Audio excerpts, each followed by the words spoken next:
I don't even know what the hell we're talking about this episode. Just start that with the intro. That's it. That's our intro. There's a new Shazam international trailer. That's pretty dope. Yeah, that was. And a Batman Ninja Turtles trailer. So we'll be talking about those things right after this. And whatever else. Whatever else Dave wrote down and forgot about. Yep. That's a good start. I like that. Discover unbeatable deals and convenience at your neighborhood family fare supermarkets. Score exclusive deals, earn rewards, join clubs, and clip digital coupons for extra savings all in one place. Our exclusive offers bring savings straight to your card. Explore a wide range of local products that support your community. With easy pickup and delivery options, saving time and grocery shopping has never been easier. Family Fare is all about making your grocery experience easy and affordable at your one-stop shop for all your grocery needs. Family Fare in your neighborhood. You think of Earth as a singular planet. In fact, it is anything but. For this is a story not of a universe, but a multiverse, where universes and planets, such as Earth, were replicated and mirrored across a vibrating, infinite plane. Some barely different from the next. Others drastically so. This is DC On Screen. Every week, Dave and Jason talk about the multiverse of DC properties on film and television. But be warned, if it's been officially released, you can expect they'll spoil it. Welcome into DC On Screen, episode 533. I'm your host, David C. Robertson, and this, the man who brought real fear to Gotham City, Jason Goss. Ah, you mean when I was doing Ratcatcher there for a while. It was a good run. I really don't know what's happening, but I love your enthusiasm. Yeah. Well, let's try it. Let's try to pick this thing up off on the floor and see where we can get with it. Sure. All right, we got some news for you guys tonight, and actually quite a bit of listener feedback. We do want to remind you that we are on Patreon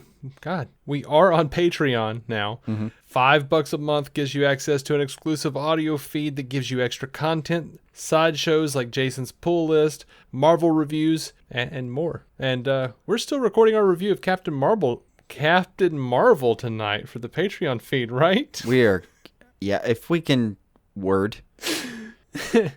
Captain Marvel. This is possibly the roughest start we've ever had. I know. What the hell's going on? I don't know. Take a deep breath. All right. That's good. Let's start. Yeah. All right. Now word. I feel something tickling my chi. It's not probably a good sign. No. It's going to show up on the audio. Right. All right. So, speaking of tickling someone's chi, that's a terrible way to go into this, but it's awful, but I love it. Warner Media is investigating claims that the Warner Brothers chairman and CEO Kevin Tsujihara has been engaged in some rough sexual things here. Apparently, he's allegedly been involved with British actress Charlotte Kirk, and there was like a partnership based on a bunch of text messages that was leaked. And he's apologized for some of it, but in a vague in kind of a vague way. Charlotte Kirk has said that it didn't happen. She didn't have sex with him, even though her text messages said that she did, or the alleged text messages said that she did. It's just really a casting couch situation over there. It looks like, anyway. We had Packer from... It looks rough. The Brett Ratner, Rat Pack. We know that he was taken out from Warner Brothers with their deal over there because of allegations. And so, yeah, it looks like, based on the evidence, that Kevin Tsujihara and James Packer and Brett Ratner were all involved in this shit. I don't want to get too deep into it, but they are investigating. I would be very surprised if Kevin Tsujihara got out of this thing alive. And no love lost, man. No. I mean, on the one hand, I hope it didn't happen for her sake, but either way, it looks bad. And I mean, based on what we're seeing, based on what it seems like it seems like she, I guess played along to some degree. I mean, I get it. I know men in power, etc. she's just trying to get ahead. But it looks like she was like, hey, you said you would help me out. You said this while we were having sex. What the hell's the deal? And that was almost verbatim one of the texts that I remember. Yeah. So, you know. That was a rough paraphrase, at least. It's a rough, it's rough anyway, but rough paraphrase. The only thing I can be sure about is this is not how I would like it to have happened, but if Tsujihara's removed from the brand, I think we're going to benefit from that. Yeah. And everything else is a shit show that I just would rather never have had to talk about. Yep. I'm not sitting over here going like, I miss the good old days of Hollywood. No, this is bullshit. This shit should have never happened. No, and I'm a believe first kind of guy. I definitely want it investigated. But I just the whole thing's fucking yucky. Mm-hmm. Sure is. So anyway, on to better things. It cannot possibly go downhill from that. Go for it.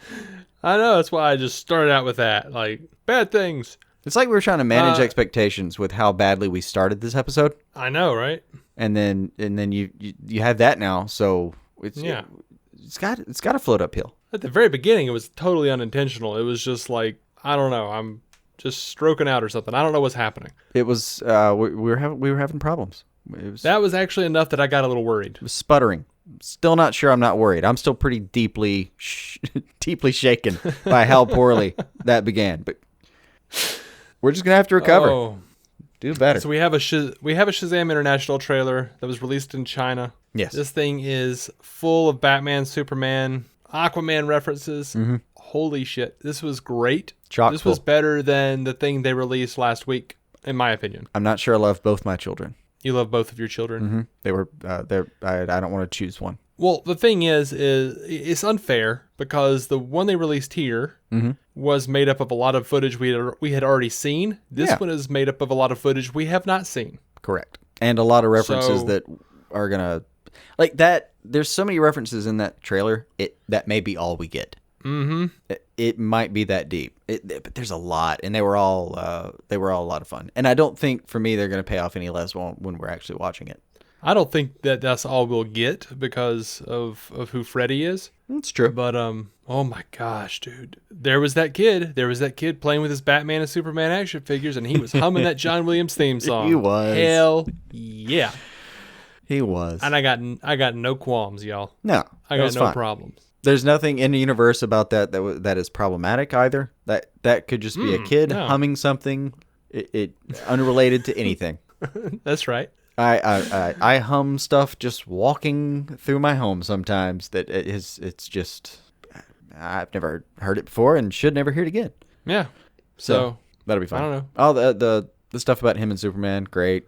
Even seeing the battering, the Batfleck battering, great. Yes. I'm really digging what I'm seeing of Mark Strong here. Champion, like I love how like over the top he is. Dude, like that was like the best scene is like they are like floating about a couple of football fields from each other at least. Yeah. And he's just like waxing villainous, man. He's just going at it. It's just I was like, wait, what? Are you making some big evil guy speech or something? Yeah. You're like a mile away. All I see is your mouth moving. I will eat your heart. It was good. It was good.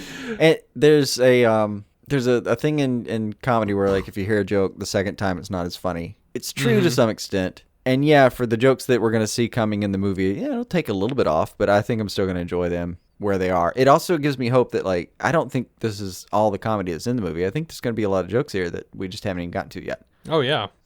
I love this bit at the end. I can't talk to fish. What could we do with that? That's cool. Oh, I don't know. Maybe command an army of billions in the ocean. Yeah.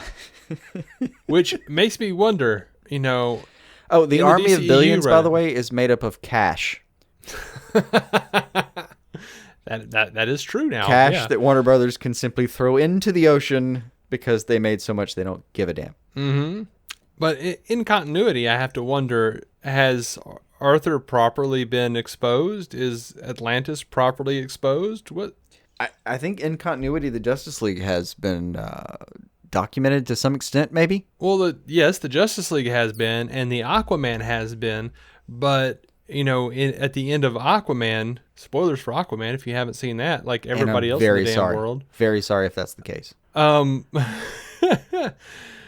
Randall Park is talking about they're still acting like he's a crackpot for his Atlantis theories. Yeah, that's true. That is true.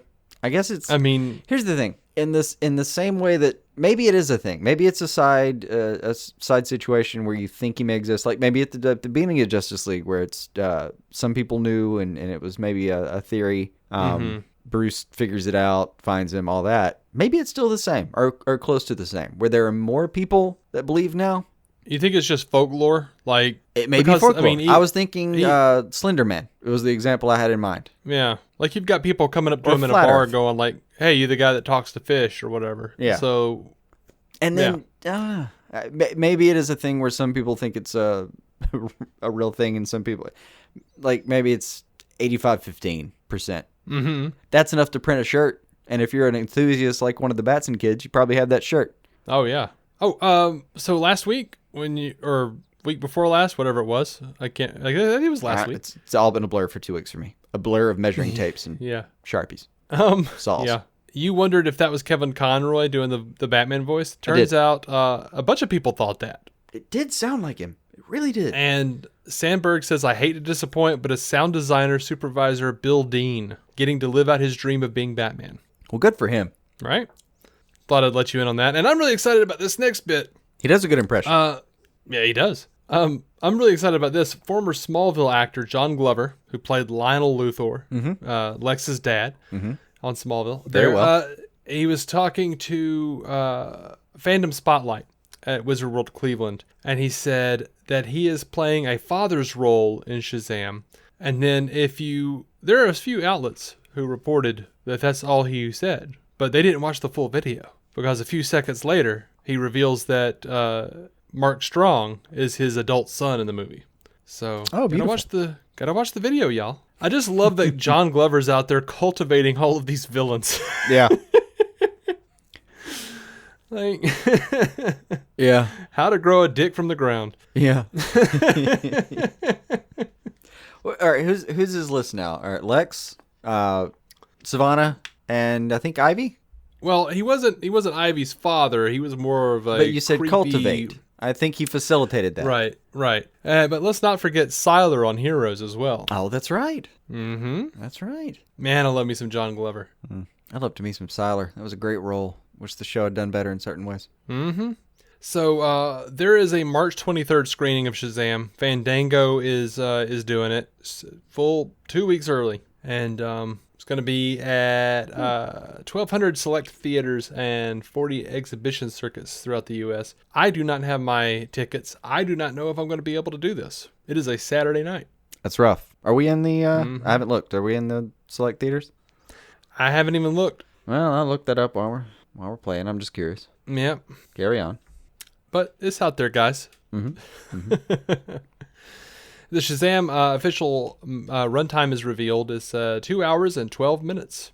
Nice. That's pretty okay. That's pretty manageable, I think. I like it right there. That's pretty good. Over 2 hours, you're getting plenty of play with that. Mm-hmm. And hopefully not a whole lot of squirming from certain co-hosts. Well, I was just gonna say a tight bladder, but yeah, that's a problem. Mm-hmm. By the way, it is in our area, 4 o'clock and 7 o'clock. Oh, all right. So we'll see where that goes. We will see. All right, so and I'm loving this because Warner Brothers has lifted the reaction embargo really freaking early for Shazam. Good sign. They got balls on this one. They know. Yeah. And I have to say, it's pretty much everything I've seen is pretty much just abject praise across the board. We got a few of these. I won't read everything that I wrote down or I put down here. Wrote down like I'm in the 1800s. Not all that my quill has inked, but I shall read some. Yeah. Paul Sheary on Twitter says Shazam is a laugh out loud funny romp that captures the innocence and challenge of being both a superhero and a kid at once. It's clever, fun, and heroic with an obvious nod to 80s classics like Big, Ghostbusters, The Goonies, etc. Peter Scaretta says Shazam is parts Home Alone, parts Big, a crowd-pleasing, family-friendly, joy-filled, wish-fulfillment superhero film, which gets a bit over the top and cheesy at times, is fun and funny, and I was surprised at how much it wears its heart on its sleeve. Den of Geek says Shazam is an absolute joy, both definitely in the DCEU and nothing at all like any DCEU movie so far. It is funny, warm, good-hearted, and silly, and the cast is terrific. Jenna Bush says, finally allowed to say that Shazam was fantastic, full of heart and pure childhood wish fulfillment, is funny, and the tone is exactly right. Jim Vivoda, I'm going to say, I don't know. Zachary Good Levi try. was born to play Shazam. He delivers lots of laughs alongside co-star Jack Dylan Grazer. The film packs some big surprises for comics buffs and offers enough mainstream appeal to win over new fans.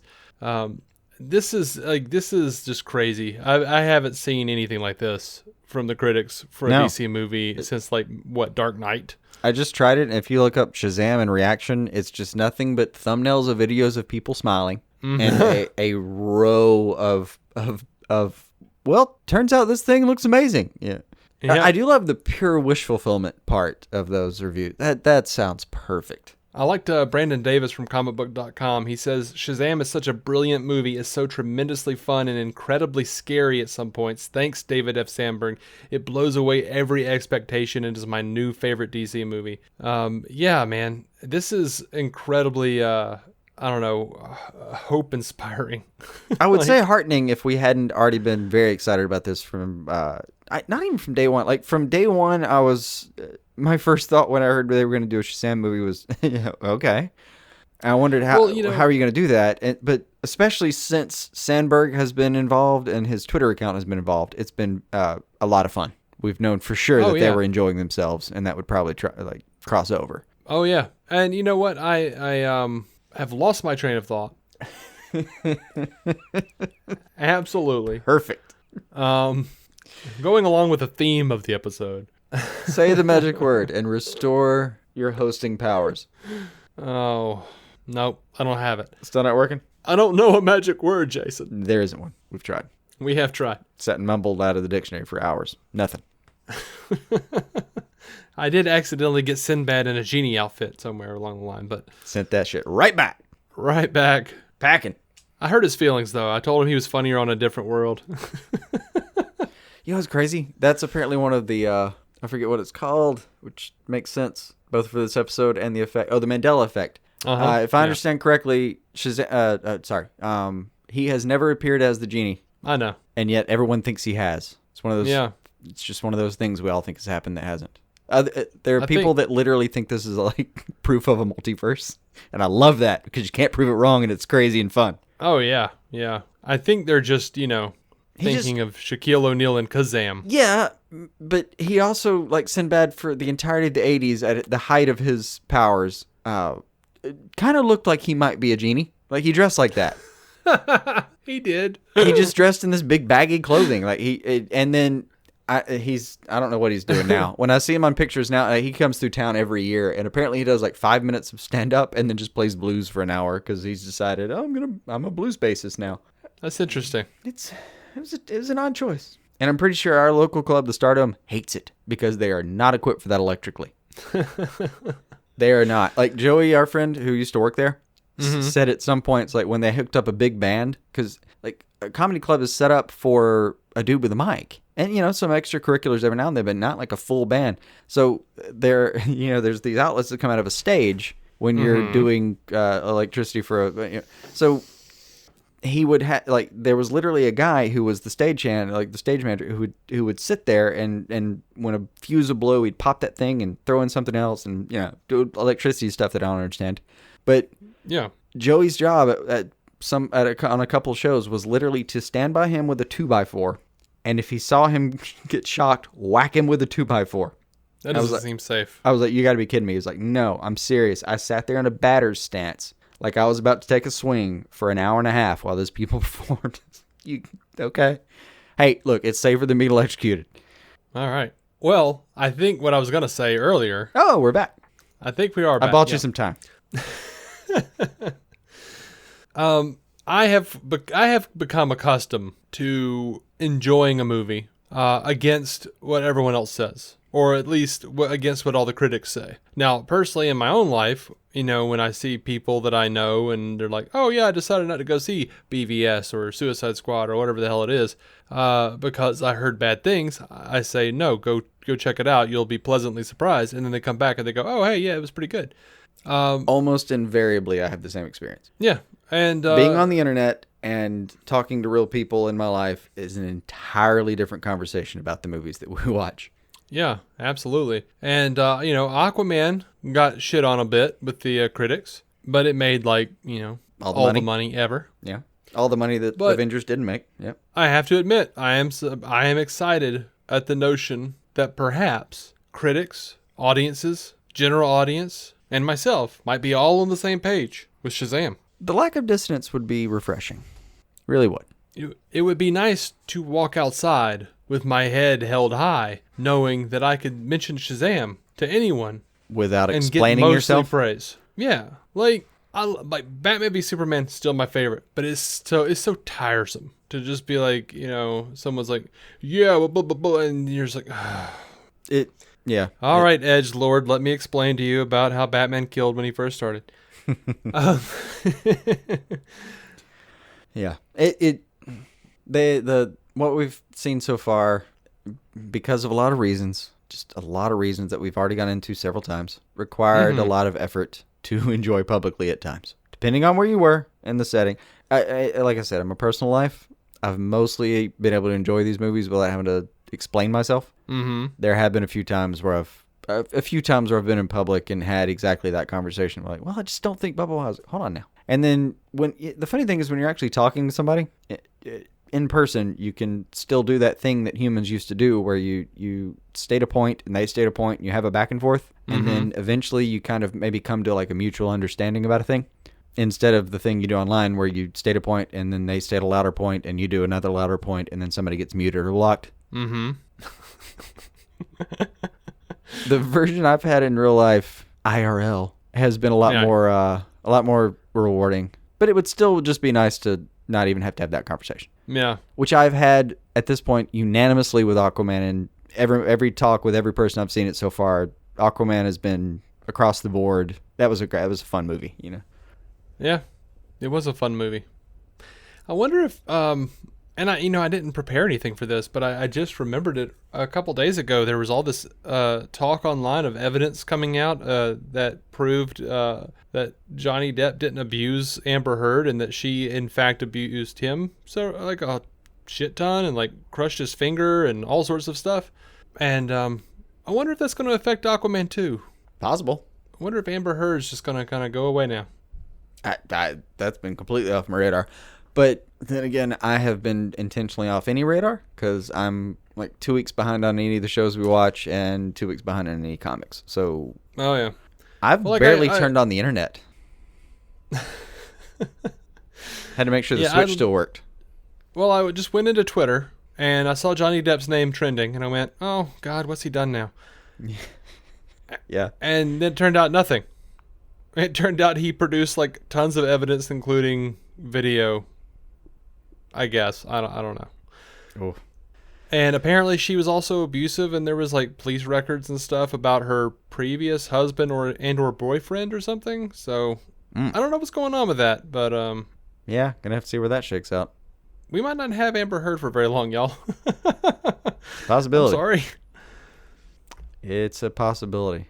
And it just completely slipped my mind until we were just talking about Aquaman. So I apologize that I didn't dig a little deeper and look into that, but we'll see. I feel confident we'll have Momoa because I don't think people are made any happier than that. Yeah. I don't know if he has dark moments. And if he does, he probably just like goes out into the woods and hugs a tree until the happiness comes back. Yeah. I think there was some sort of statement he said about something about some of his scenes in Game of Thrones that people got upset about, but that was a few years ago. No. I'm not sure where that lies. Anything that came out of Game of Thrones, it's possible. It's possible. Yeah, he was too flippant. He was too flippant talking about something. Oh, okay. You've struck a chord. I vaguely remember flippancy and him being like slightly in trouble, but somehow my brain registered that as not being a big thing. Clearly, it slipped out of my memory. Yeah, I mean, there's a small collective of people who are still kind of bringing that up. Well, I won't judge it because I don't remember what it was at all. But yeah, I don't remember exactly what he said, but you know, I do remember it not specifically making me angry. I don't like. There were people bringing it up again because of Aquaman's tracking being pretty good. Because I'll be honest, I don't watch Game of Thrones. I don't follow Game of Thrones. I had no idea he'd even said the four thing. episodes and completely bailed on it after that. Sorry. Yeah. So I mean, I'm aware that he has some not so consensual relations with one of the characters, and that he may have been a little too flippant talking about it. I do know that the Dothraki are not a Gentile people. Gentle people? Well, I think it would be gentle. They might be a Gentile people. I guess they are. Technically. I mean, I wouldn't. I have no idea. Is Game of Thrones a situation where there might be Semitic people? I don't know that it's ever been expressed. I have no idea. I don't know what realm they're in. I don't. It's possible. Is it a fantasy realm? Is it our past? I don't know. I don't know. Anyway, all right, we're gonna throw that into the pile of vocal garbage that has been this show for us so far. That's right. Toss it on the pile. And everybody's getting this. We're not just cutting this out and putting it on Patreon either. Yeah. Yay. Because none of this is good enough to put on Patreon. Not at all.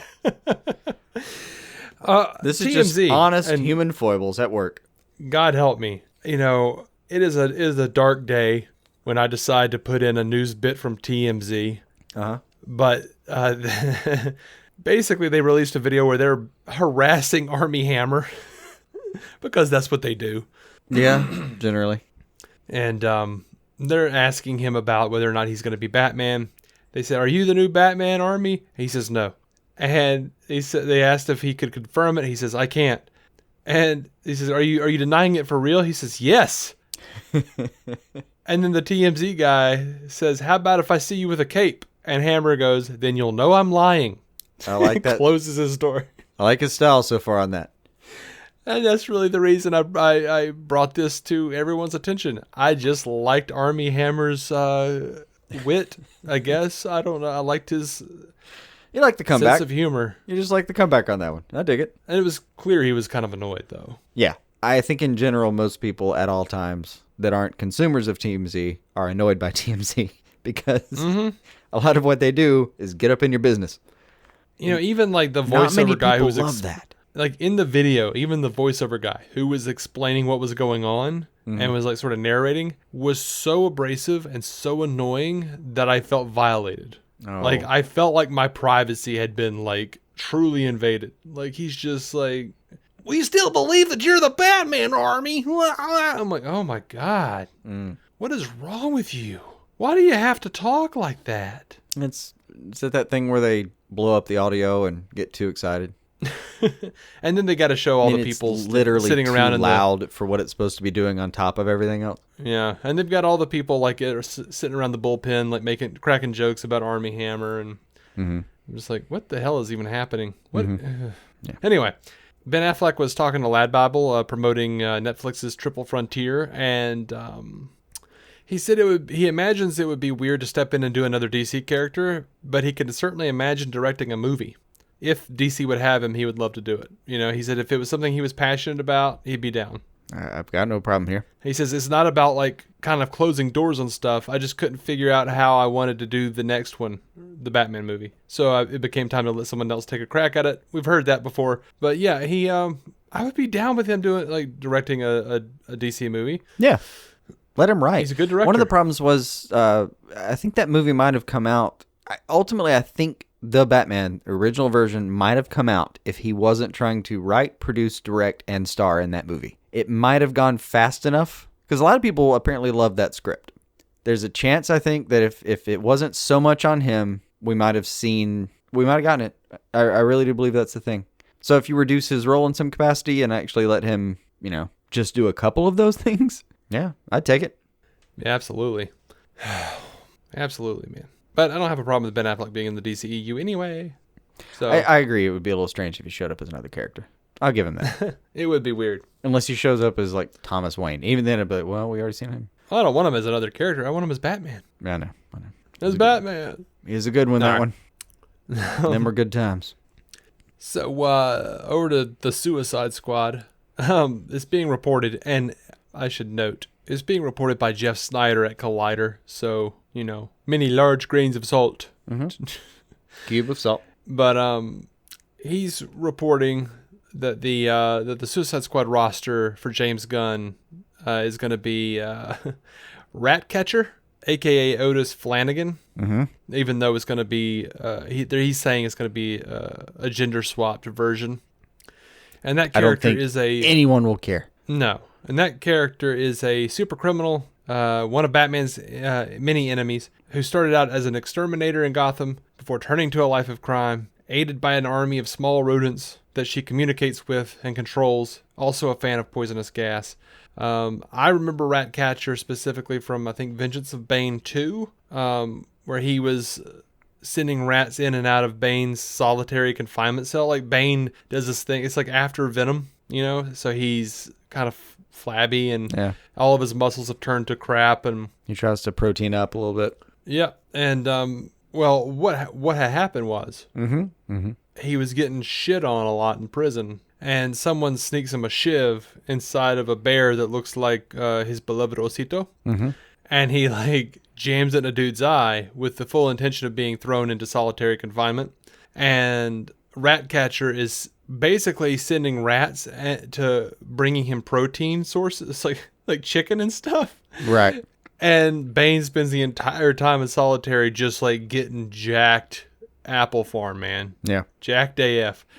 And when the warden comes to open, the solitary cell, he's just ginormous again. But this time without the venom. Right. So yeah, Scary that's how I know itself. Ratcatcher.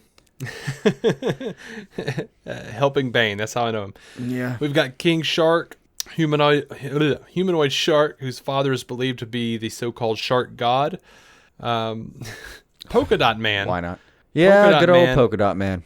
I'm down for Polka Dot Man. A lot of people have been crapping on Polka Dot Man and this idea. I saw a lot of people saying oh man, it's got to be a complete comedy. We've got Polka Dot Man. Maybe not. Anyway, he's a Gotham City supervillain, sworn enemy of the Batman, multicolored polka dots on his body that he can turn into fireballs and other weapons, even though for the most part he's embarrassed about his awkward abilities. And here's some of the gimmicky dots that they've included here. This is per the DC Wiki, by the way. Mm-hmm. We have the flying buzzsaw dot, a red polka dot designed as a projectile. It had a rotating interior mechanism upon which a circular saw blade was mounted. We have the flying saucer dot, a yellow polka dot which expanded rapidly into a flat, man-sized glider. Little Green Goblin action. Yeah. Steered by a series of buttons or switches on his belt. We have the sun dot, a gold polka dot designed as a projectile. It was a gimmick to resemble a model of the sun and emitted a blinding, disorienting light. Some of this stuff could be really cool in live action. I'm sorry. It really could be. A little bit in my head, though, I'm hearing pew pew. Oh, yeah. We have the bubble dot, a white polka dot which expanded into a translucent capsule capable of flight. Fist dots, which sounds stupid, honestly. Red, yellow, and orange polka dots designed as projectiles. They're thrown at once and gimmicked to resemble human fists, bounced off opponents at close range, and in concert, these dots could produce concussive effects. And whole dot, this was cool. This was really dope. This is the trippy one. This is the Grant Morrison-esque one. Oh, yeah. A black polka dot, simply referred to as a hole by the Polka Dot Man. It opened up what appeared to be a teleportation transport system and was presumably developed with assistance from Immortus. That sounds cool. Yeah. Yeah, it's a really neat character short of the design of the actual character. Mm-hmm. Like, if you just had somebody who had all that at their disposal, you'd think, man, that is some kind of weird inverse crazy Batman thing that I'd be afraid of. But when you actually see him, you think, oh Lord, this is a farce. And I do get the people who are worried that, like, oh my God, that's included. It's got to be a comedy. My argument is, because that guy's included, it can't be. Because again, the word farce. If you take the comedic version of him and use it you have. I think you do flavor the entire thing. You have to take him a little bit seriously, or it's completely. You just take him out. Mm-hmm. Well, we'll see. And then we've got Peacemaker, an agent of peace who wants peace so bad he's got to kill people for it. You know, he's as a one does. pacifist, an extremist, and he goes out of his way for it, man. And this is the character that was part of the old Charlton comics that Alan Moore based Comedian on. That's nice. And the there's a lot of philosophy to a guy who's willing to take peace to the extreme. I mean, Ozymandias is another version of that to me. Mm-hmm. It's the reason I love that book so much. Is that the whole book is the entire thing is built on the philosophy of, like, the ethical philosophy of what would you sacrifice to make war go away, and it's a bunch of different characters' versions of this. And the other question, the secondary question, which is the primary for a couple characters like Rorschach, is there a gray area here? For Rorschach, no. For Owlman, yeah. Yeah. For Manhattan, is there a stoic, practical version of this argument that doesn't include human sensibilities? Yeah. It's a good book. We all know that. Though. Oh yeah. So according to this Collider article, the sources are saying I love the disdain you hid in that. I know. Reference to it being a Collider article. And you really should. Like, this isn't even, when we get news from hashtag show, was it that hashtag show? Even that is, in a lot of ways, has proven better for casting calls. Got a better track record. This is, you got to really wait on this. Don't get too opinionated or worried one way or the other. Oh yeah, they even say in the article, the script might change, the roster might change. But it does say that Dave Bautista is Gunn's favorite for the character of Peacemaker, which would make sense. That'd be great. I'd be fine with that. I don't have a problem with this lineup at all, honestly. I don't. I would like some kind of through line like Viola Davis. Mm-hmm. He says that he goes out of his way to say that he hasn't heard anything about Viola Davis or Amanda Waller. He's heard conflicting reports about whether or not Harley Quinn will be back. He says it's going back and forth. And conflicting sources or conflicting reports about Joel Kinnaman or Rick Flag even being involved. Yeah. So, and we'll see. Rick Flag and Harley Quinn, it has to be that actor, or it does get a little bit weird. But with Amanda Waller, it doesn't even have to be her. You can just use that as a code name like Bond. Mm-hmm. And just, there's always an Amanda Waller, and she's always in charge. And you pick an entirely different cast, and you can still pull a through line. Yeah, I really do want Viola Davis to come back, though. She was great. She was fantastic. She was great. I would like her back, but she can technically be replaced and still... Yeah, it's not the end of the world. Yeah. If it doesn't happen. And they are saying that the Hollywood Reporter is actually saying that word from their sources says that Gunn's script is going to be drawing heavily from the John Ostrander and Kim Yale 1980s run. So that's cool. I have no idea. I'm completely off on that one. I feel like I need to grab it now. Have a read, but... Oh, absolutely. So speaking of that hashtag show, they are reporting that I'm going to try to say this name, that writer Adam Zytkiel. Oh, wow. You never had a chance. How's that spelled? Zytkiel. Oh, yeah, you were screwed. I'm not any better, but yeah, you poor thing. They're saying that he turned in his latest draft of the Black Adam script. Mm-hmm. And looks like Hawkman, Stargirl, and Atom Smasher are all going to be fighting Black Adam in this thing. Yeah, bring all that on. That sounds fantastic. Supposedly they're looking for someone between the ages of 30 to 39 to play Carter Hall. That's Hawkman. Mm-hmm. And they're apparently hoping to find someone big enough in size that we as an audience will believe that he could actually fight The Rock. And Stargirl and Atom Smasher. The Rock's like what, 6'2", 6'3"? He's up there. Oh, I have no idea. I just see him and go, that's a lot of damn man. Yeah. It's like you can hear me. I put in DWAY in my search engine, and the 8th listing is Dwayne Johnson height. Oh, he's 6'5". Good God. Oh, Lord. I didn't know that. I understand if that's in the casting call. I get why it's in the casting call. Yeah. So we've got Stargirl and Atom Smasher. Justice Society of America members alongside Hawkman. It does point out they've often been in a relationship in the comics. And they're looking for a couple of people, 20 to 29 age range. And obviously things could change. So that hashtag show's got to cover themselves just like Collider. Maybe it might not be true. Okay, well, that's fine. And they also note that it might change because Stargirl is about to have her own solo series on DC Universe. Yeah. So that might be a thing. Right. But where they will be featuring a JSA of some kind, specifically Starman. And I'm Actually, just that's a happy good about question. Hawkman. That's a good question. What's that? Joel McHale, according to Google, 1 inch shorter. Also, Conan O'Brien, who's legendarily tall, 1 inch shorter than Dwayne Johnson. That's crazy. Yeah. I get why that would be a consideration if you're worried about it. I mean, that would be hard to shoot. How do we get a guy who's not a god to look like he can take on a kind of semi-god? I don't know. We'll do everything at a Dutch angle. Can't do the whole movie that way. It's called movie magic, Jason. I know. We're going to cut out the floor. The crew calls me Captain Sparkle Fingers. Yeah. All right, you want to do some TV news? Hit it. We got a little bit. Yeah. CW announced their season finale dates for Arrowverse. Black Lightning, March 18th. Coming up. Arrow, May 13th. The Flash, May 14th. Supergirl, May 19th. Legends of Tomorrow, May 20th. Yeah, it's going to be a bit of a cluster for us. Just personally. It's a lot of reviews to knock out. It is. And then on top of that, we're leaving for like our little anniversary trip on the 23rd. So me and you're going to have to knock out a lot of stuff, and that Wednesday night's going to be busy, man. Probably not any news that week.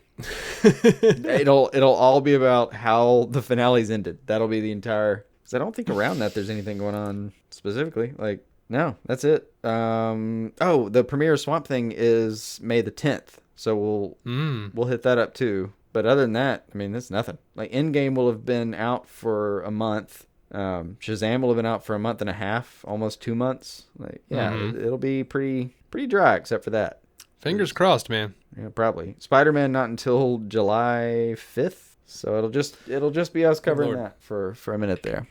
All right. So The Flash is getting a new showrunner in season 6. We've known for a minute that Todd Helbing was leaving as the EP. He took over in season 4 when Creep Ass got knocked out. Yeah. Christbird. Yeah. And they're bringing in Eric Wallace, who, according to Berlanti, has proven his own exceptional talent and voice since season 4, and we couldn't be more thrilled to watch how he shapes the future of the Team Flash and the many thrilling adventures that lay ahead for our characters and dedicated fans.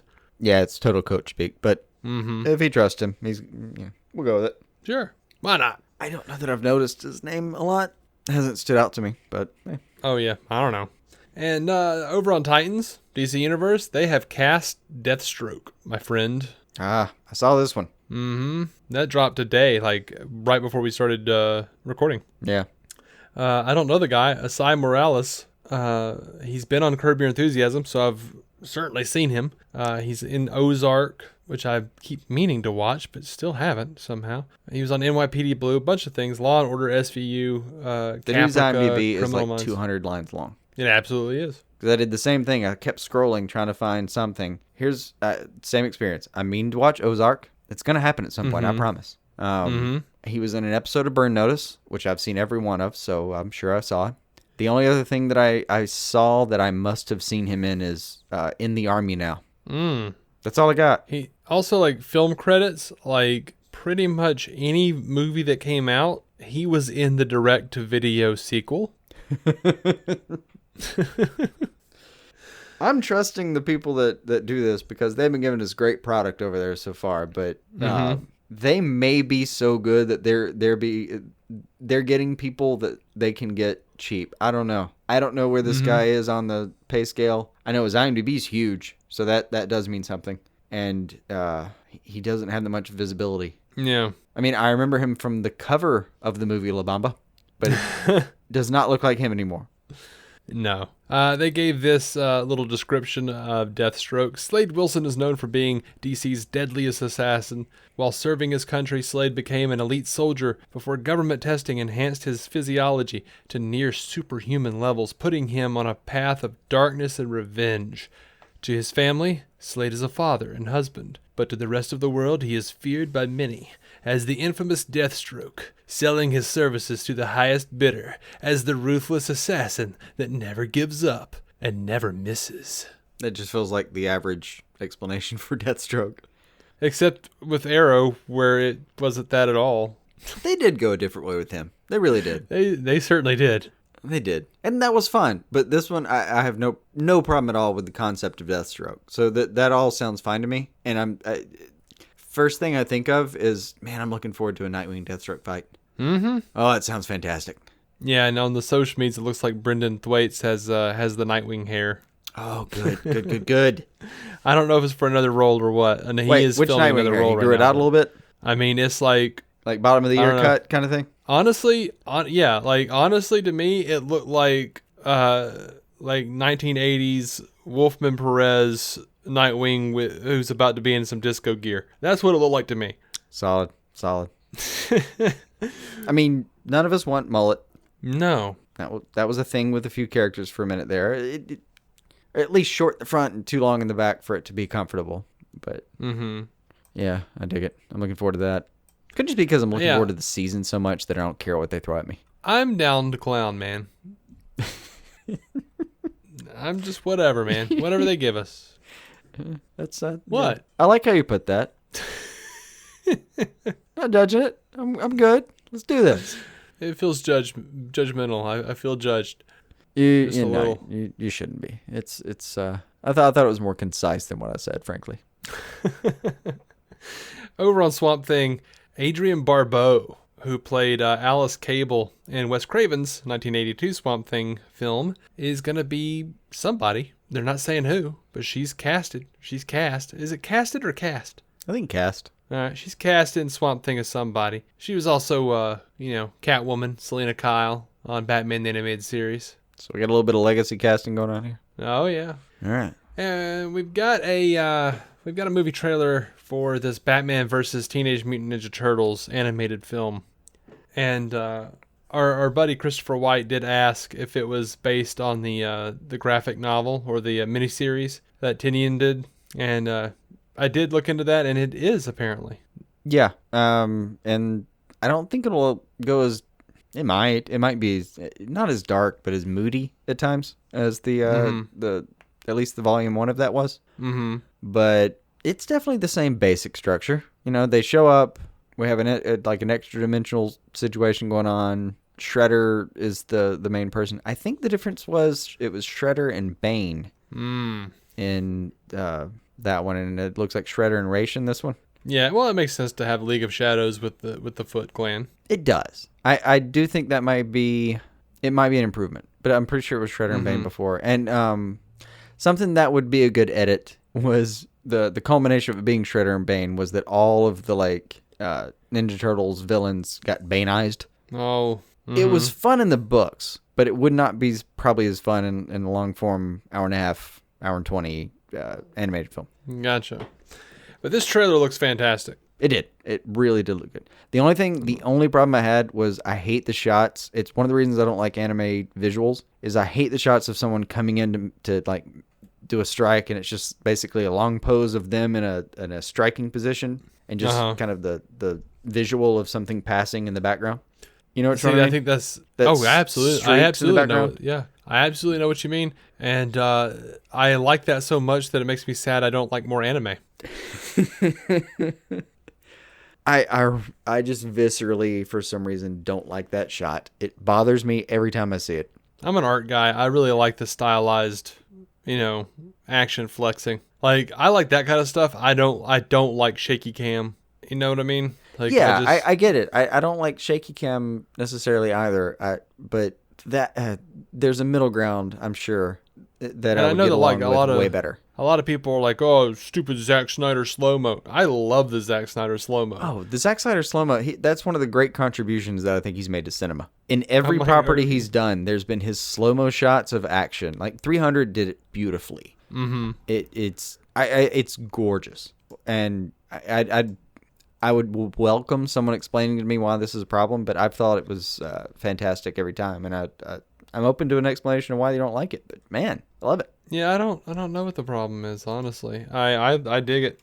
And there's, a lot of things I piss on, but that's not one of them. But those are good shots. I don't get it. Those are good shots. And you know what? Let's see. I think I would have been okay with it in Mission Impossible 2, for instance. They had a lot of cool slow-mo shots in their action sequences as well. Unfortunately, there were damn flock of doves flying out of the corner of the screen every time it happened. So that made it dumb. And that movie had a lot of other problems too. The major thing was like, it seems like in my memory when you did a slow motion shot, I want to say before Zach and after Zach, and when I say that, I also mean his DP that I can't remember the name of right now. So I'm clearly not a historian on this, but it seems like a lot of times he has a few, but Larry Fong comes to mind. I don't know if that's... that name feels familiar. But there's a way a lot of people seem to cut into slow motion, whereas Snyder's contribution to me felt like he wouldn't cut into it, he would fade into it. So you'd see a shot at full speed and it would fade into the slow motion high graphic version of it and then fade back out. It felt very lively. I loved it. Yeah, I'm sure there's some like film school student who did that before him that we can make an argument for, because that's always the case. But that was when I saw it and I loved it. Yeah, I agree. But yeah, I feel like the people who are complaining about Zack Snyder's slow motion are the same people who are just, jerking themselves off to, Jason Bourne shaky cam, or getting off to J.J. Abrams just beating the hell out of a camera. Literally pounding it with his fist. And then later saying, yeah, the lens flares were a bit much. He's got like a giant mirror just like literally like shining lights into the camera. Yeah. That's a real thing. Also a real thing. Look at some of the We're not exaggerating any of that. I think we are exaggerating. I don't think there were people that are super excited about shaky that hate the slow-mo. I mean, some of the Snyder haters, it's more conceptual than anything else, and I get that. But I don't know. I don't know. I don't know who these people are. Like, I only imagine. Hey, it's a spectrum. It's a spectrum. Yeah, some people it's all visual. So. Some people it's all conceptual. There's a mix in between. I like to imagine that the people who hate the Snyder slow motion, let's be fair, I like to imagine it because I hate shaky cam and I love the Snyder slow motion. So I love to imagine that the people who hate the thing that I love also loves the thing that I hate. Right. Because that's how Plato would have it. Yeah. You dichotomizing son of a bitch. You're what's wrong with this world, Dave. Often. Dave's rebuttal. Probably. I don't know. I've written a letter saying that very thing to every president that I've been alive for. Right. Yeah. I was super young when it was Reagan. I was just pictograms. It was just crayon. But I imagine your letter to every president so far would be, I hate you. It may be me. Sorry, Dave. Most every conversation we've had has felt like something like that politically. Like, yeah. Just sum it up in sound form. Yeah, I think if there was a way if there was like an onomatopoeia for, yeah. Anyway, we got listener feedback. Yeah, let's hit that. That sounds like way more fun. Yeah. Let's go flub some more words. Yeah. A couple weeks ago when we were thanking patrons, and I made a joke about how I wasn't going to get Andy Halsey's name right. Turned out I got his name right, but I got, I called her, what did I call her? Oh, you're Eliza wrong Love. again? I called her Eliza Love, and it's not. It's Elisa Love. Nice. So I knew I was going to get somebody wrong.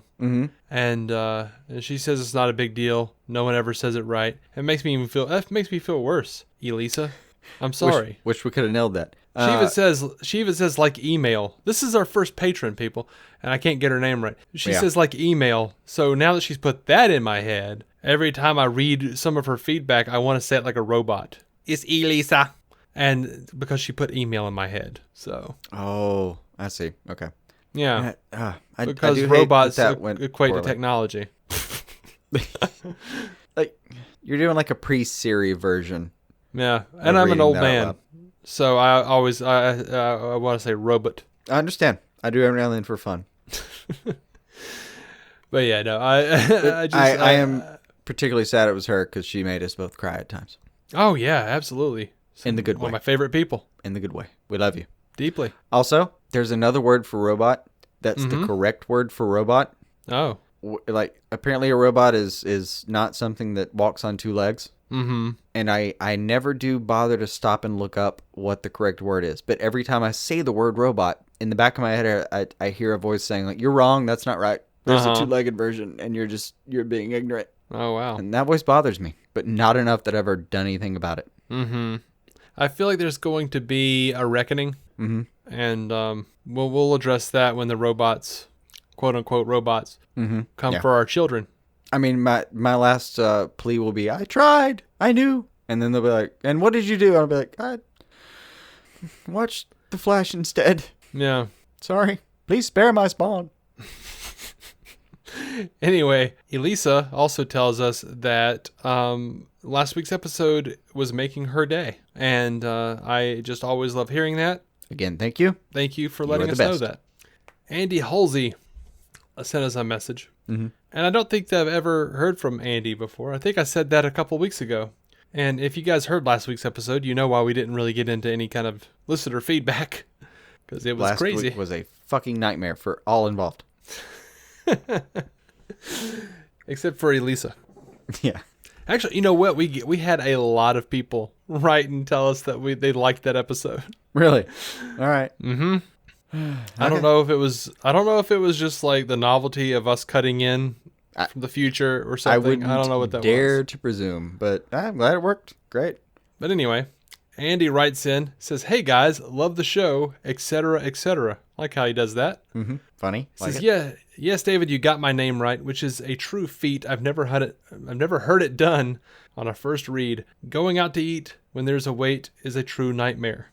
Was that a thing we talked about 2 weeks ago? Yes, and I cannot remember the context right now because it's one of those days. I remembered it when I read that the first time, like a week ago. I remembered what he was talking about. Now I can't, and I'm mad about it. Okay. But I am proud for you that you're like 1-1 on pronouncing correctly first time. All right. Anyway. You got one in the W column, man. I do. Just one. Andy continues. I'm mostly content to sit back in the cut and listen to you fine gents chat. However, I wondered if you could offer your thoughts on why most DC fans don't like the show Gotham that much. But, I mean, before we go into Gotham, sit back in the cut? Is that slang that the kids use these days? I'm not sure. I was confused, too. My lord. I assumed... Sounds disgusting. I assumed I was missing something. Remember when people said relax? Now we have to lounge in the wound. Now we have to wait on Andy to explain this to us in some manner that we can understand. Well, apparently he's content to just hunker in the gash. Hunker in the gash. It's a thing they did in World War I. In the foxholes, they like to lighten it up and call it hunkering in the gash.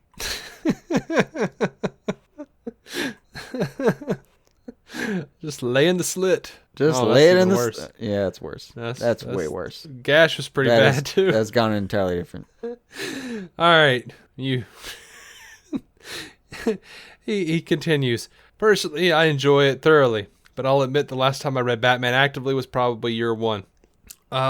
Sure, the characterizations are not classical, but I think they're great anyway. Maybe I'm just a sucker. I'll always take more content, but it seems to me it's much better than the CW shows, which I also watch without fail. Keep some DC on your screen. Andy, thank you, man. So I don't know that most DC fans don't like Gotham. I know that there's a very vocal group of people who don't, and there's a very vocal group of people who love it unabashedly. Yeah, I'm not sure that I'd go with most at all. Yeah, I fall somewhere in between. Like, and it's it is one of my more manic viewing experiences. Mm-hmm. Or bipolar viewing experiences, I should say, because like there are episodes where I finish it and I think, "Fuck you! How did you end on me? Why isn't there more?" And then there are times where I finish it and think, "What just happened for 45 minutes? I could have been doing other things." Yeah, and all of that horse shit where like Jim's running around and with the Court of Owls and Lee's got blood running out of her eyes or whatever the hell all that was. It was all bullshit. Like, all right, I hated there all are that. parts that are not a good run. Like one of my least favorite parts of what they've done is with Ivy, for instance. Like, it's just been circuitous in a way that I feel like it was unnecessary. They could have done other things with it. But the thing is, I can only pick a few parts of it. For the most part, honestly, 90+% of the time when I put on an episode of Gotham, I'm super excited about it. Like it gets to the weekend, it gets to, it airs on Thursday, and then it's usually the weekend before I can view it. And when I actually hit play, I sit back, I prop my legs up on my desk, and I really enjoy myself.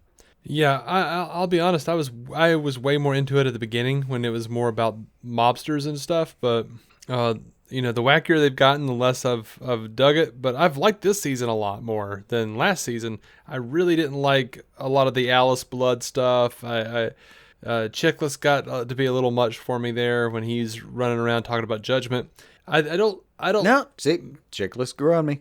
Yeah, but personally, like, I kind of feel like is hit or miss. Every time I sit down for an episode of Gotham, I go, well, all right, let's see.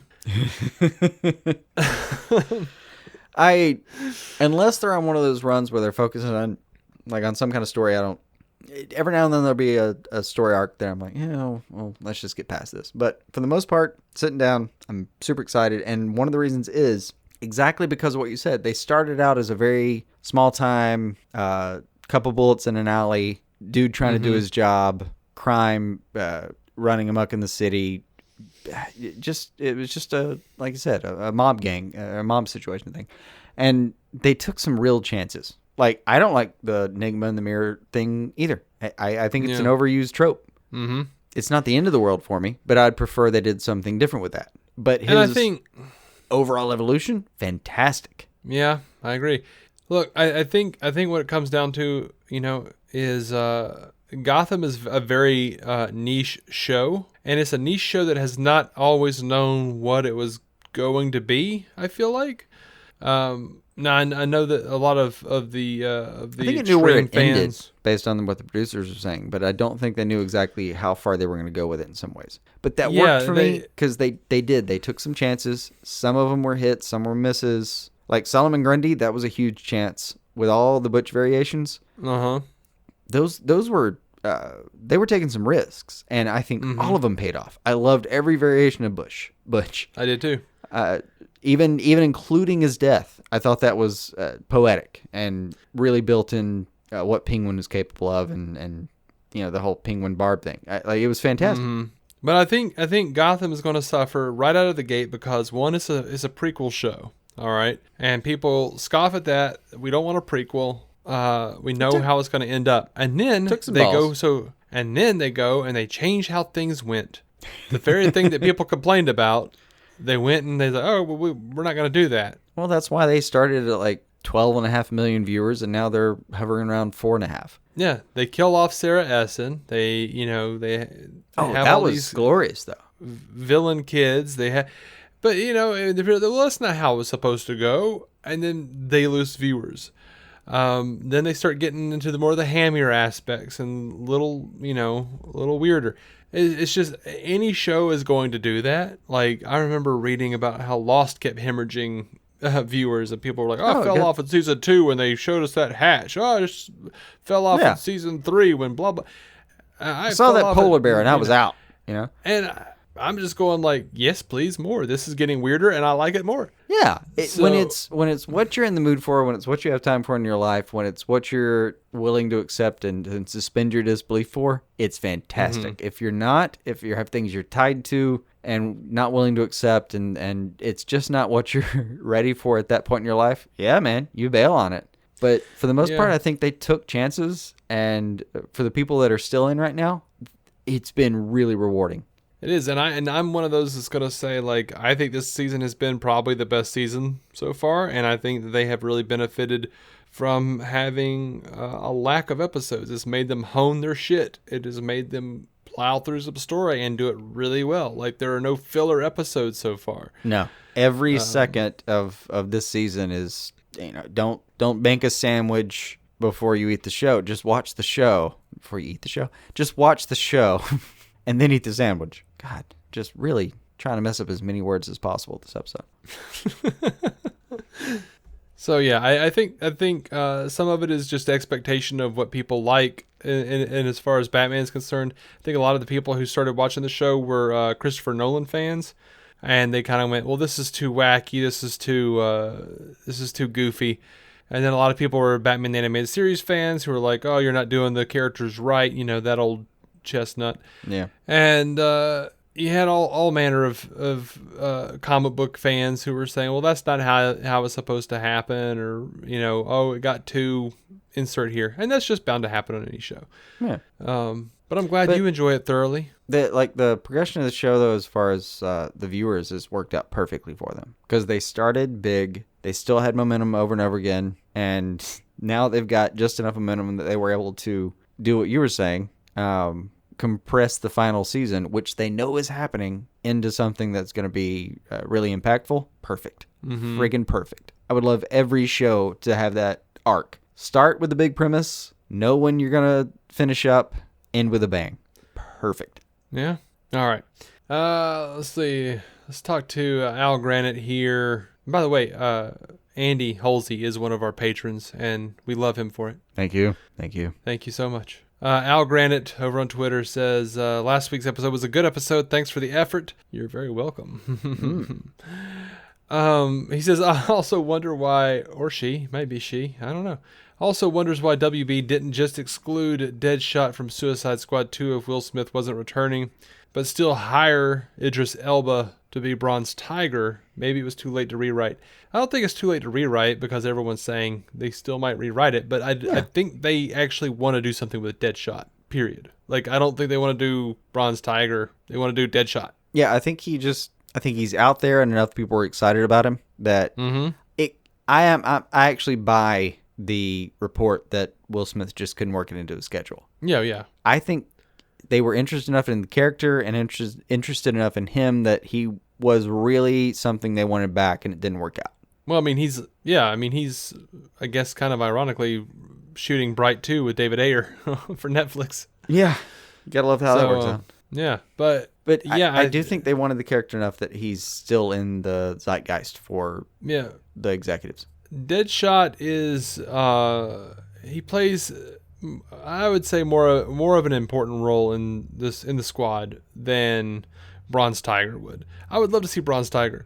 A couple episodes ago, I gave my fan casting or my idea of who should be in the show. I thought Deadshot, his storyline was up in the first one, and it was fine. I would love to see Bronze Tiger, but that's not in the cards. No, that would look. Idris Elba has Bronze Tiger or Deadshot, both fantastic, because Idris Elba. I have no problem with what they're going to do. And even, like I said before, you can rewrite some of this stuff. Like, you can use the James Bond effect. It can be Deadshot and it be somebody else. Mm-hmm. And I would buy it. I'm interested to see what Idris does with... Idris. Good call. Mm-hmm. Good call. Was not with doing Deadshot. That before. Yeah. Like what you did there. Was that not subtle?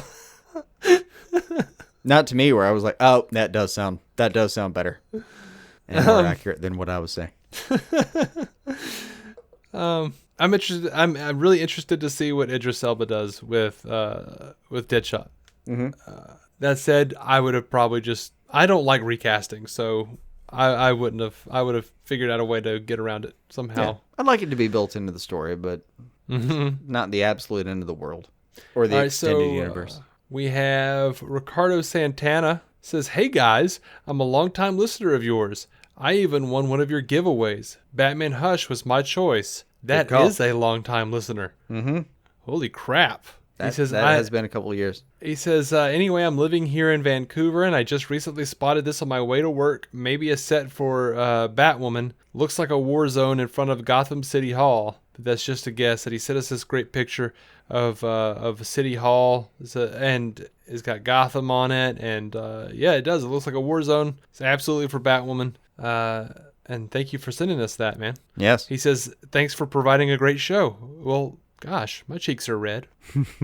I feel flush. Don't you kind of want to send him in as a spy? Hey, what if you just kind of wandered by this area more often? Send some more pictures. Yeah, man. It does. Do that. It that, definitely Ricardo. does track with Batwoman as they have it in the Arrowverse right now. Mm-hmm. It's supposed to be kind of a shithole. Yep. Up in Gotham. Show enough. Show enough. All right, we got Matthew Ryan Cronin on Facebook. Says, potential Arrow spoiler, just a theory / thought. Anyone else seem like they're very much setting it up like Mia never met Ollie, like he died or something before she was around. I am behind on Arrow. Mm-hmm. Me too. I do think, I don't know how they're setting it up with Maya, whichever one it is. Mm-hmm. So much so that I'm so behind actually that I don't remember how to say her name. I'm really only like 2 episodes behind. I am too, but it feels like forever right now. It does. It's been 2 weeks since I've seen anything in that universe, and that is enough to completely disconnect you.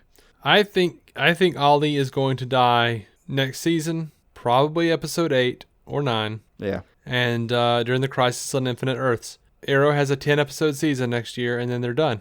Now, I don't know if that means that he will never meet his daughter. He might meet her as a baby. Maybe. But at that point, you might as well just say they never really met, right? Possible. We have a monitor hanging around. We could. We do have a monitor. You could show them a universe where they grew up together. That's you can true. play with that concept. All I'm sure about is that dude's going away. Mm-hmm. In some way or another, yeah. Chris Balga, one of our beloved patrons. Bless you.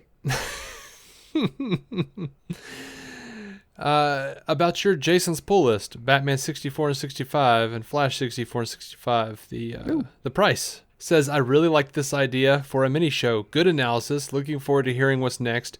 And then on my Ant-Man and the Wasp review with my wife Bethany, says, really cool involving Bethany with this. A fun review. I went into this and the original movie just to sit back without expectations. Both are enjoyable and accomplish what they were aiming for. It ranks in the middle of the pack for the MCU movies for me, but it was never aiming to be the best, which I can appreciate. So yeah, I dig that Chris is out there enjoying our Patreon episodes, man. Yes, absolutely. We have another one up. We do. You have a Jason's pull list that just came out. What is it? Justice League number 18? Yes. Or Legion of Doom number whatever, because they're just numbering them however they feel like now. Mm-hmm. It's chaos. It's a fun little visual gag. That's all. Mm-hmm. I haven't even gotten a chance to listen to it. You uploaded it like right before we started the recording. Oh yeah. But we're gonna have that. That is up right now and available for everyone if you pay your $5, become a patron. Please. The end all be all. And we are going to be dropping our own Captain Marvel review, probably tomorrow, if I had to wager. Mm-hmm. Mm-hmm. Soon. Mm-hmm. Coming soon. So with the news that Arrow is ending, casual _ fanboy over on Twitter says to us, Green Arrow will appear in BOP movie, I reckon. I reckon not. I don't think they have time for that. I don't think they would have had time to put, maybe an illusion. Maybe like a slight setup. Maybe. With, I think that would be a lot of fun. Arrow being gone and all. They could bring in somebody to do Green Arrow. It doesn't have to be Charlie Hunnam, for Pete's sake. Yeah. Like, I've seen a bunch of that on Twitter already. People are just like getting uppity, like, oh, you got to bring him over to the movies. It's got to be Charlie Hunnam. It doesn't have to be Charlie Hunnam. It doesn't have to be Charlie Hunnam. Just because he's a muscular blonde guy doesn't mean it has to be Charlie Hunnam. Oh my Lord, y'all. There are plenty of those in California. You can ship them out as you wish. And many of them are better actors than Charlie Hunnam. I enjoy Charlie Hunnam sometimes. My favorite Charlie Hunnam role is from the Judd Apatow show, Undeclared. Oh. Where he was like deadly good looking, but just a scrawny English lad. Yeah. Before he for was some in reason the motorcycle shows or whatever. Yeah. For some reason, like the first scene I think of is when he got popped in the face. I don't know why. That was a great scene though. It was funny. It was like it was toward the period in that series where it was really finding itself right before it got abruptly, ended. Oh, that show knew itself inside and out from day one. That show was brilliant. I mean, it's like 26 episodes, 22 episodes, something like that. Oh my gosh. It's just a fantastic show. Jason Segel, Seth Rogen, before he was like Mr. Stoner Man. Right. This is, I mean, I'm pretty sure he was still getting stoned, but he wasn't just like a paragon of stonerism. Yeah. Anyway, fantastic show. Highly recommend it. It did get canceled early, but they did kind of give us an ending. They gave us enough of an ending for it to be worth it. So, undeclared, y'all. Mm-hmm. It's a fine David watch. David W. over on Twitter says, you know what would be great? Arrow as a show ending, but with the Green Arrow character continuing to exist as an acknowledged presence in the other shows. Can you imagine what a Supergirl Batwoman crossover story would be like, but guest starring Emiko's Green Arrow? Mm-hmm. I'd be down for that. Mm-hmm. Yes. Yeah, that'd be a lot of fun. Solid yes. Now, I say that with the caveat that they will actually, by that point, have developed Emiko into a likable character, because thus far she has been kind of just there. I get what you're going. I get where you're going with that, but I would argue she acts pretty much like Oliver in the first season. Yes, and it has taken 7 years for them to turn him into a likable character. It took about 4, and then there was some took about wavering, 4. and then they got him back. Don't get me wrong. I'm not saying I wasn't invested in his character. Yeah, he wasn't supposed to be likable for a long time. Like, it's even the producers and the actors have come on at times and said, no, it's gonna be brighter, and Amel's come on a few times and said, no, you're gonna enjoy being with. It has been like a staple of Arrow that you are not necessarily supposed to like him. Mm-hmm. And then even in the first episode of this season, a lot of the press for it was, you are not gonna like him. Yeah. They've gone back and forth on it. So I'm not at all disappointed with her being someone I'm like, I'm not sure I would hang out with you, but I would maybe watch a show about you. I mean, based on her backstory, she has every reason to be, like Oliver, all sturm and arrows. Yeah. Like, I get it. Degrees of dower. Yeah. I get it. I like sturm and arrows. You had to outdo me.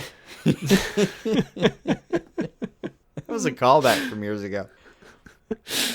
So was my sturm and arrows. Touche. Mine was a callback to Batman Beyond: Return of the Joker. Oh, fuck, nice. Behind all the sturm and batarangs, you're just a little boy crying for mommy and daddy. That's see, that wins. That wins. No. I'll give myself points for alliteration, but other than that wins. No, I think yours won. But hey, we can go on with this circle jerk all night. Mm-hmm. Our buddy Scott Madison says, most likely, this is over on Twitter at Planet Rise, says most likely we will still see any surviving characters of Arrow pop up elsewhere in the DCW now. And then he says DC on the CW, DCW, does it work? Have others tried using this shorthand? And this is a question I've literally seen over and over again, as well as on headlines on various sites. Should they rename the Arrowverse if the series is ending? I don't think they should. It started the universe. Yeah, I agree. I see no reason at all to stop calling it the Arrowverse. I know the guys over at Fans Without Borders or DC TV Squadcast, pick your poison, don't care for the term Arrowverse. I love those guys. I like Arrowverse. What's the alternative? DC TV? DC CW? Yeah, I think they call it the DC CW. And I'm okay with both of those. And those don't have to change. But the Arrowverse, it did start there. I mean, Berlanti designed it to start there, and he had other plans when he started it. Right. I'm okay with where it is now, and then it doesn't change just because the situation around it changes. Mm-hmm. Hey, for all, you really want to get on my good side, you'll call it like the Shipverse. Because really, didn't it start with the 90s Flash? Yeah. I mean, retroactively, but John Wesley Shipp is like all over the place in this multiverse. Or if in the Crisis crossover they give us like some origin for the Monitor that precedes that, we have to call it the Monitorverse almost. Mm-hmm. I guess we do now even. I mean, that is the overwhelming concept is there is a Monitor. Mm-hmm. Yeah.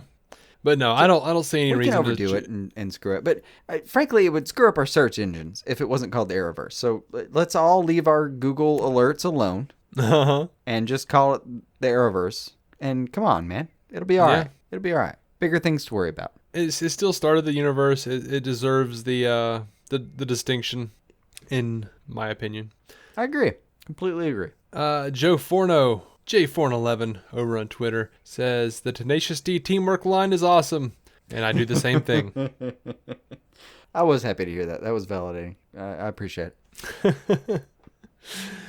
Oh, man. So let's see. I think I'm done. Oh, okay. Well, that's fine. Yeah. We've still got a whole Captain Marvel thing to do. I know. I mean, there were things that people said to us that, I can't hit everybody up. And when it gets into the feedback that I have to explain the whole conversations on Twitter, it's time to call it. No, yeah. Then we just have the whole conversation on Twitter. It's cool. Mm-hmm. All right. Well, everybody, thank you so much for listening. If you just write in, we'll just have a whole conversation with you on Twitter. We'll just do that. We will. And, to be clear, if for some reason I'm short with you on Twitter or in email or I don't get back to you, it's probably because I don't want to waste a response in email or on Twitter and I just want to get back to you on the show. Or I might actually not know how I feel and want to talk to Jason about it, and then we'll talk about it on the show. Or maybe we'll hash it out on the show. I'm a complicated person. I apologize. All of those things have happened. All of those things have happened and will happen. We have also, unfortunately, I'm assuming, completely forgotten and never gotten back to somebody. And if that happens, please send us another message and we'll go, oh shit, we are stupid. Yeah. All right. So email works really well because we see that because we check it for other things. So you can start an email with the subject line, hey, you fuckers. Uh-huh. That's going to catch our attention. We're going to respond to a hey, you fuckers. Yeah. Or I might just look down and go, oh, my mom just emailed me again. Yeah. And be proud she figured out how to email you. Yeah, the and comedic what the version, show was. The comedic false version of my mom is the one who would email. Like my actual mom doesn't know how to do that, nor would she write that. I don't know. You give her the right mood. Maybe a nice post-Thanksgiving turkey high. She might. What? You don't know. Anyway. I've talked to her. I wouldn't put it past her completely. Okay. Well, look. Thank you guys for listening. Thank you, patrons, for listening and contributing. And patreon.com/DC on screen. Go over there. We're going to have some content. We got some content brewing. That sounded weird and sexual in a way I didn't anticipate. It did. We need to just bounce on this whole fucking thing. It's been a verbal nightmare. Mm-hmm. Just end it, man. Put this thing down. All right. Well, rough. If you care to, DCOnscreen.com, click on shop. There are t-shirts and things if you would like to buy to help support our noble endeavor here. Mm-hmm. We'll spend more time working on vocal exercises the more support we get. I won't. You didn't have to tell them the truth, man. I was just... Oh, I mean, I will. There you go. And that's how lying works. I've always wondered. Mm-hmm. We'll work on it. All right, y'all. I like y'all. It's all inclusive. Makes me feel good. Yeah, everybody's there. Everybody's there. We'll be back next week. Until then, keep some DC on your screen. Love and Gravity Season 2 stars Marcel Ruiz and Flor Gutierrez with Cecilia Suarez and Gina Torres. New episodes released every week. Subscribe to be the first to listen.